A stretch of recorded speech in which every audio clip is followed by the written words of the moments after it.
अगर हम मामलों की बात करें तो फेहरिस्त लगातार बढ़ती जा रही है और सवाल बस एक ही खड़ा होता है कि महागठबंधन की सरकार में ये जो बदमाश हैं बेखौफ क्यों होते जा रहे हैं।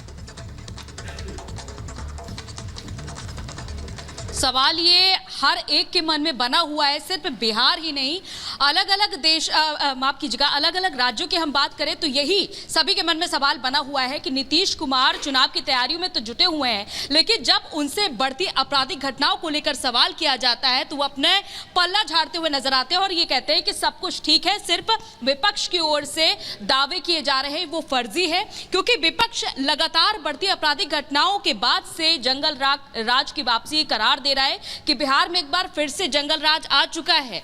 जंगल राज आपको बताते चले कि 1990 से लेकर 2005 के दौर को बिहार में जंगल राज बताया जाता था और खुद पटना हाईकोर्ट ने उस समय बिहार को जंगल राज बताया था। और एक बार फिर से जैसा देखा जा रहा है कि घर के बाहर हो या फिर घर के अंदर किस तरह से अपराधी बेखौफ होकर घुसते हैं, गोली मारकर हत्या कर देते हैं और फरार हो जाते हैं। और यहाँ पर अगर जवाब मांगा जाता है जब सरकार से, तो जवाब के तौर पर कहा जाता है कि अपराध तो होंगे, लॉ एंड ऑर्डर कितना भी मेंटेन कर लिया जाए। सीएम नीतीश कुमार खुद इस बात को कह रहे हैं।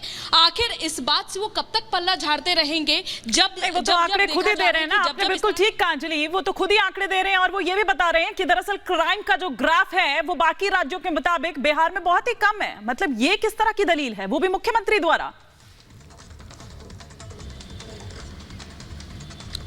बिल्कुल यहाँ पर दलील तो दी जा रही है, लेकिन देखिए एक बात हिमानी कि एक के बाद एक 24 घंटे पे नहीं बीतते हैं, एक के बाद एक हम अलग अलग जिलों से इस तरह की घटनाएं सुन रहे हैं। मॉर्निंग वॉक के लिए बेगूसराय से आपको बता देते हैं कि मॉर्निंग वॉक के लिए एक शिक्षक निकलते हैं, लेकिन उन पर गोली मारकर उनकी हत्या कर दी जाती है। उससे पहले उनके बेटे की भी हत्या कर दी जाती है। तो आप समझिए कि यहाँ पर किस तरह से अपराधी बेखौफ हो चुके हैं कि हाथों में हथियार लहराते हुए खुलेआम घूमते हैं, चुनौती दे रहे हैं। क्या यहाँ पर ये समझने वाली बात है, क्या आसपास जो पुलिस स्टेशन है वो बिल्कुल मौन है, पुलिस कर्मी बिल्कुल मौन है? क्या उनसे कहा गया है कि आपको अपराधियों को नहीं पकड़ना है? क्योंकि जैसा कि मैं अभी यहाँ पर अररिया में मौजूद हूँ और मैं देख पा रही हूँ कि यहाँ पर पेट्रोलिंग कितनी हो रही है, यहाँ पर कितनी ज्यादा पुलिसकर्मी एक्टिव हैं, ये मैं यहाँ पर बिल्कुल अंजलि, और आप ग्राउंड जीरो पर है, हम आपसे और भी जानकारी जुटाएंगे और ये पूछना चाहेंगे कि आप पुलिस की पेट्रोलिंग आपको दिख रही है, क्या कुछ व्यवस्था दिख रही है ऐसी जो पहले से बेहतर हो? लेकिन इस बीच एक बड़ी खबर में दर्शकों को बता दें, मोतिहारी में गोली मारकर हत्या कर दी जाती है। अपराधियों ने युवक को गोली मारी है,